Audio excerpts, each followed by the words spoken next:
চুৰি হোৱা গোধনৰ হত্যা কৰি শৰীৰৰ কিছু অংশ উদ্ধাৰ হ'ল মেইটং মথাউৰি কাষত। অঞ্চলজুৰি চাঞ্চল্যৰ সৃষ্টি। আমগুৰি ১ নং চিন্তামণি কৰাত দীৰ্ঘদিন ধৰি গৰু চুৰিৰ ঘটনাই ৰাইজক বাৰুকৈয়ে ক্ষতিগ্ৰস্ত কৰিছে।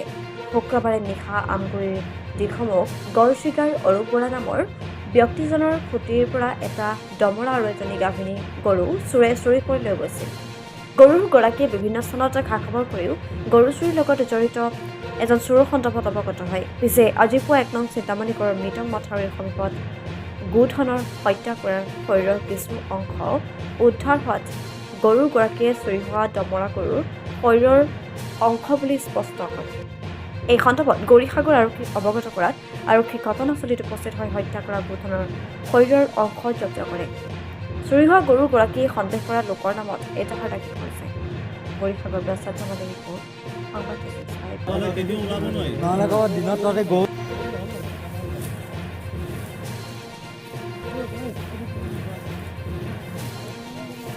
গৰু আছিলে গড়চিগাত আমাৰ খুটি আছে, প্ৰায় ১৪টামান গৰু আছে আমাৰ। তাৰপৰা গৰু আমাৰ ভাইটিয়ে ৰাতিপুৱা আপডাল কৰে, মানে গাখীৰ চাখীৰ খীৰাই গধূলি বান্ধে। তাৰপৰা ৰাতিপুৱা আহি দেখিলে গৰু দমৰা এটা আৰু আমাৰ ডাঙৰ চেউৰীজনী নাই। তাৰপৰা মোক ফোন কৰিলে, দাদা বোলে গৰু দমৰাটোৱে চেউৰীজনীয়ে বোলে ৰছী কাটি লৈ গ'ল। তাৰপৰা মই বোলো তেতিয়াহ'লে ওলাচোন, আমাৰ মিটিং আছিলে, মিটিঙলৈ নগৈ মই লগালগ ইয়ালৈ গুচি আহিলোঁ।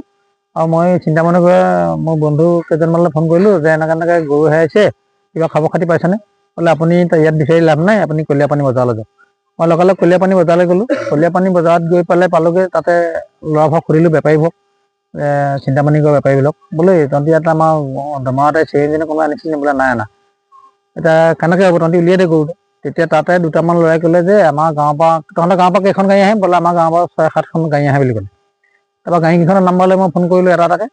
তেতিয়া ক'লে বোলে আমাৰ এটা ল'ৰাৰ নাম ক'লে এইটো বাপেকৰ নামটো আছিলে লুৎফুলাৰীৰ পিতেক, তাৰ নামটো কি আছিলে, ৰুবুল আলী। ৰুবুল আলী গাড়ীখন পালোঁ, তাক সুধিলোঁ বোলে তই গৰু আনিছিলি? বোলে আনিছিলোঁ। কেইটা বজাত আনিছিলি?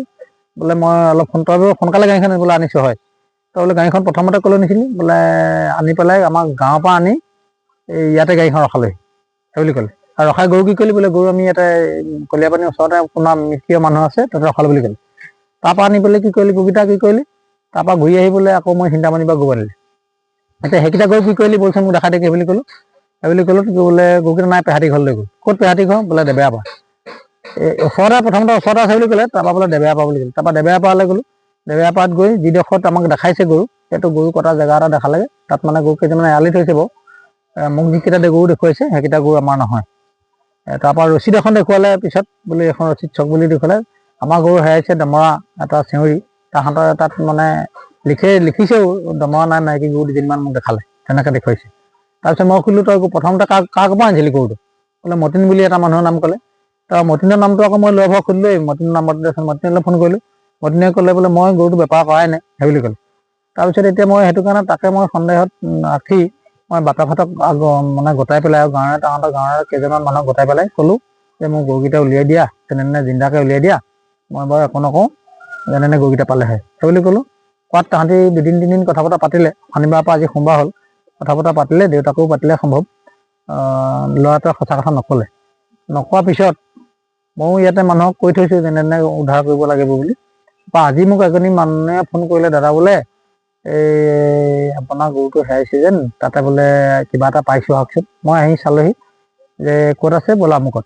মই ফোনটো কৰি আহি এই আমাৰ দুলাল আলি বুলি কয়, দুলাল আলি সন্মুখৰে নদী পাৰে এটা ঘৰ আছে, তাৰ ঘৰৰ মানুহ লাদেন বুলি কয় ল'ৰাটোৰ নাম।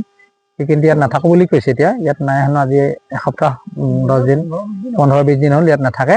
তেওঁ কিনাৰতে কিন্তু গাঁত এটাত, মাটি খনা গাঁত এটাত গৰুটো পুতি, দমৰা গৰুটো পুতি, মানে কটা মূৰটো পুতি তাত নতুন মাটি দি পেলাই মানে হেৰি কৰি থৈছে।